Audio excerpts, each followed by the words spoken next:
Hello friends, कैसे हैं आप सभी लोग। आई होप आप सभी लोग अच्छे होंगे। मैंने इससे पहले आप लोगों को टॉपिक पढ़ाया था प्रत्याहार, फिर इसके बाद मैंने वर्ण विचार पढ़ाया और आज का मेरा टॉपिक है व्यंजन। स्वर पढ़ा चुके थे, स्वरों की संख्या जैसे कि मैंने बताया था संस्कृत में स्वरों की संख्या 13 होती है और मैंने बहुत सब पढ़ाया था स्वर के बारे में। आज मैं पढ़ाऊंगी व्यंजन। व्यंजन व्यंजन की संख्या कितनी होती है संस्कृत में? व्यंजन की संस्कृत में संख्या होती है 33। व्यंजन की संख्या कितनी हो गई? 33 हो गई है। और इसका जो सूत्र होता है वो क्या होता है? अनुभव भवति व्यंजनम।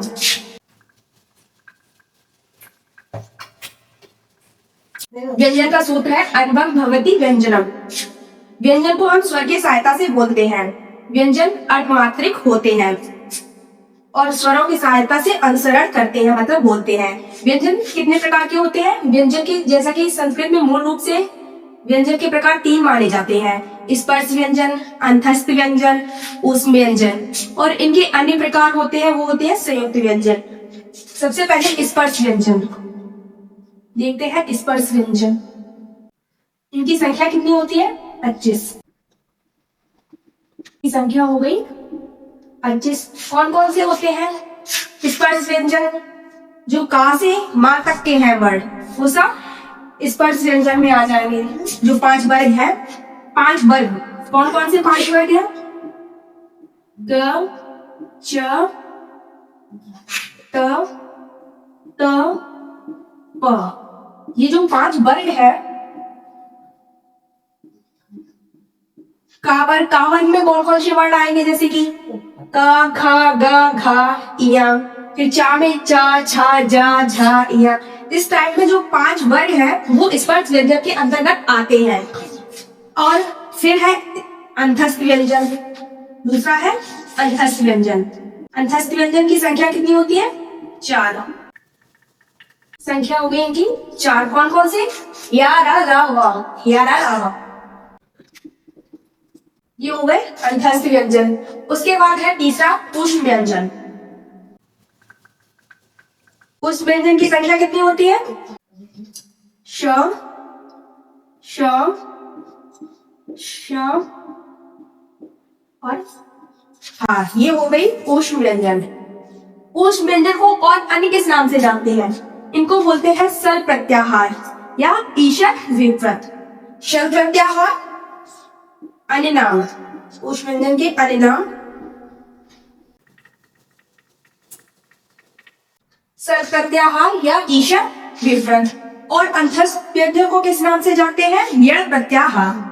अंतस्थ को किस नाम से जानेंगे? यण प्रत्याहार।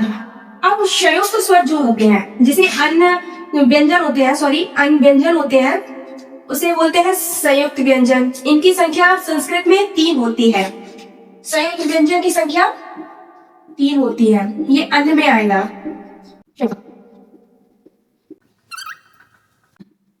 तो संयुक्त क्यों बोलते हैं?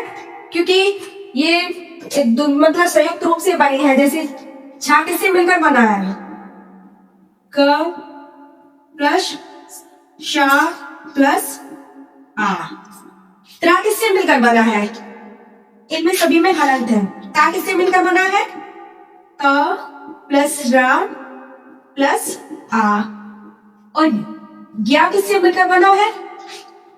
ज प्लस या प्लस आ। इस प्रकार हम समझ सकते हैं संयुक्त व्यंजन इसे क्यों बोलते हैं। अब इसके बाद आएगा अयोगवाह। इसके बाद हम समझेंगे अयोगवाह क्या है। संस्कृत में अयोगवाह की संख्या 4 होती है और आचार्य पाणिनि ने अयोगवाह की संख्या 8 बताई है।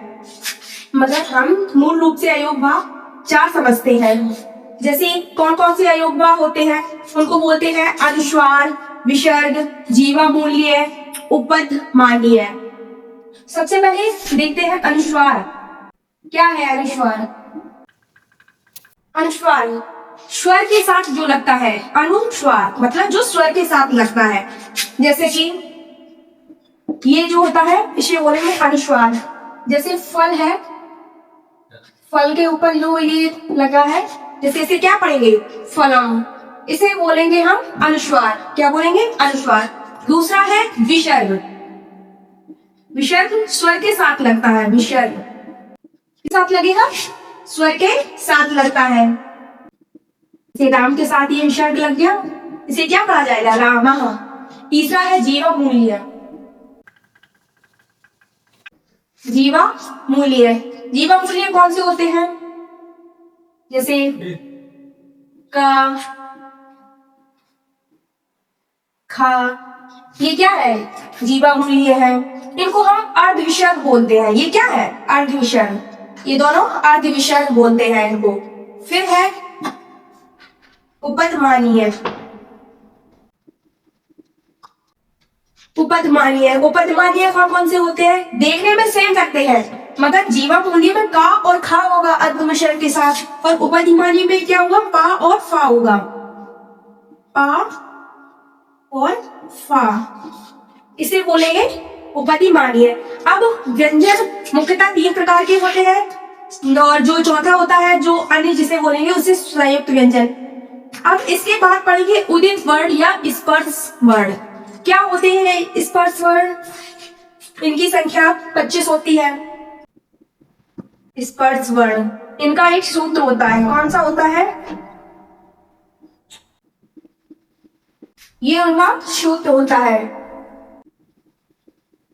कुल जो टो तो को ऐसे उदिता। इस सूत्र को याद करने से हम सब वो 25 जो वर्ड है उनको याद कर सकते हैं आसानी से। कैसे, जैसे कु है, इससे का वर्ग पूरा आ जाएगा। कौन कौन सा, जैसे का वर्ग में कौन कौन से 5 अक्षर होंगे, का, च, का में कौन कौन से आ जाएंगे, का, ख, ग, घ, या। ऐसे ही चा में आ जाए चा, झा, जा, ऐसे लास्ट तक ये 5 जो वर्ड है टोटल मिलाकर 25 हो जाएंगे। ये है आज का मेरा टॉपिक जो मैंने आप लोगों को पढ़ाया है, व्यंजन। तो आप लोगों को कैसा लगा है कमेंट में बताएं। अगर अच्छा लगा है, मेरी वीडियो अच्छी लगती है तो लाइक करें, सब्सक्राइब करें। अगर चैनल पर पहली बार आए हैं तो उसे सब्सक्राइब करें। Thank you for watching.